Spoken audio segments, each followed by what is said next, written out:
Hi, I'm going to help you lay out the kitchen according to the 2018 CEC rules. And what we're going to look at first off is the counter receptacles. I've set up this scale on this drawing to be 1 centimeter equals 300 millimeters. And so this little isolated part of the counter is actually 900 millimeters. And so the rule tells us that if it's more than 300 millimeters, we have to have a receptacle in there. So I'm going to add a counter receptacle right there. Now, a common mistake that students make is that they think that because the microwave is there, that they don't need a counter receptacle. But keep in mind that the microwave is typically up on its own shelf. So not only do we need a counter plug underneath it, but we need a microwave plug in the shelf. I'm going to put a little M there to show that that's the microwave. The range, we don't put any receptacles behind the range.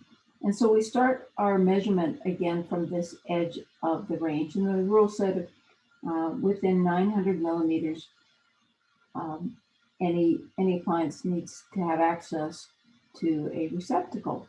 So using my fancy scale ruler here, I said that each centimeter equaled 300 millimeters. So 3, 6, 9. My first receptacle would have to be within that area to meet the code. Now I also want to work backwards from the sink, so we don't include the area behind the sink or in front of the sink, but my usable wall space would start at the sink here. And so my first receptacle coming back that way would have to be within 900 millimeters, or I would put it there. And then what we have to do is check this area in between and make sure that it's no more than 1.8 meters.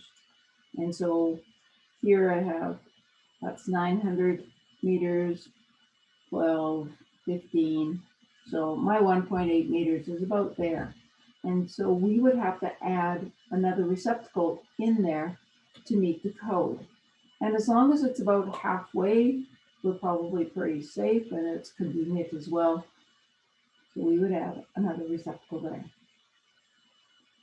Now, from the edge of the sink going this way, we can't go more than 900 millimeters. And keep in mind, this is another common mistake that students sometimes make. The dishwasher is underneath your countertop. So we do need receptacles for this whole space above the dishwasher and including this counter over here. So this would be 900 millimeters from the edge of the sink going that way, this guy. And then from the edge of the counter going this way would be 900 millimeters that way. So we actually don't meet the rule if we only put one receptacle in the middle. And so I would suggest that we put 2 receptacles there and there. One thing to consider is that if a receptacle is within 1.5 meters of the sink, it has to be GFCI. And we just measured by the other rule that we had to have a receptacle within 900 millimeters of the sink. So both of these receptacles fall within the GFCI rule.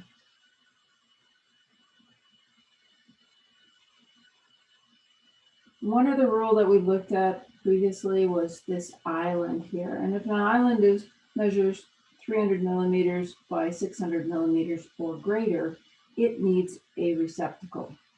And so I'm going to put a receptacle over here. Now, as long as that doesn't fall within 1.5 meters of the sink, then it does not have to be GFCI. Another rule that we looked at was the types of receptacles that can go along our counter here.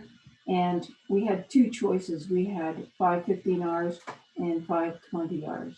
Now, the nice thing about the 520Rs is that they work well with GFCIs.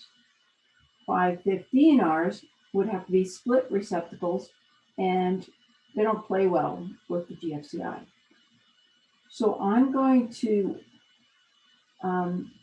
take into account that these guys are GFCIs, and they need to be on a GFCI breaker, or the first receptacle would have to be GFCI. I'm going to take a 20 amp single pole breaker. I'm going to use 12 2 wire because this is 20 amp. And then that would just be 2 wires. So that would be your hot and your neutral. And then I can actually join those two together with another 12 2. And that would cover my GFCIs at the kitchen sink.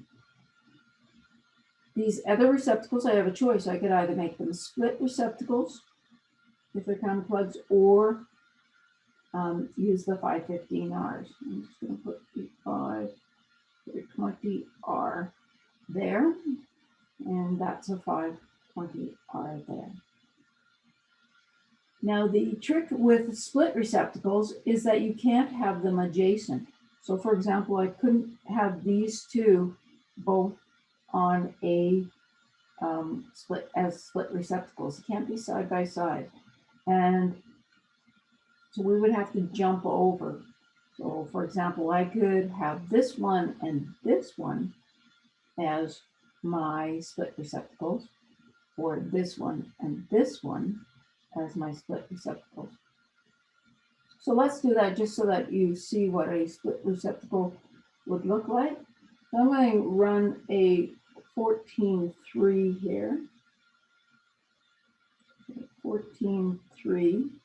It's going to go on a 15 amp double pole breaker, and the receptacles that we use would be 515Rs, and the tab would be broken out. Now I'm allowed 2 receptacles on any branch circuit of these kitchen counters, and so I'm going to take my second wire up here, and that's also going to be a 14-3. And now this one and this one are wired up. That's the maximum I can put on a branch circuit on the counters, 2 receptacles. They do not have to be GFCI because they are not close enough to the sink to worry about it. Now I have a choice with these last, well, I actually have 3 receptacles left. I have 1 out here and 2 in here. So I have a choice. I could run them as 20 amp receptacles, T-slots, or I could run them as split receptacles. There's no rule that says I have to go one way or another. So I'm going to take this counter plug here, and I'm going to go with a 14-3 again, and a 15 amp double pole breaker, and I'm going to use the 515Rs for that split, and then I can also pick up this second receptacle over there. So now the only counter plug that I have left is the one on the island, and it has to be on its own circuit because it can't go on with these other ones. They are max 2, and I don't have another one to go on with it. Otherwise I could with 3. And I'm going to use, in this case, I'm going to use 12-2 and a single pole 20 amp breaker. And we're going to use the 520R receptacle. And that's your T-slots. So this would be a T-slot. It's not GFCI because it's not by the sink, whereas these ones are your T-slots that are, this first one would be a GFCI. And then after that, this one is protected through that sensor in the GFCI. So this second receptacle is a regular T-slot, does not have to be GFCI because it's protected through that first one. So when you're figuring out your estimation, you just buy the one GFCI for there, and that would cover this guy. Now we also had some separate circuits that we have to wire up. I said the microwave. In a previous video, we saw that the microwave itself is a separate circuit. And so we are going to use a 15 amp single pole breaker, a 14-2 wire, and a 515R receptacle. Over here, we had a dishwasher. Now, a dishwasher typically doesn't take a receptacle. It's hardwired in, and usually we can get away with a 14.2 and a 15 amp single pole breaker. No receptacle. The refrigerator is also a separate circuit, 2-wire. It's a 14.2 and a 15 amp single pole breaker. And we're just going to use a 515R receptacle in there. And the last piece for here is the range.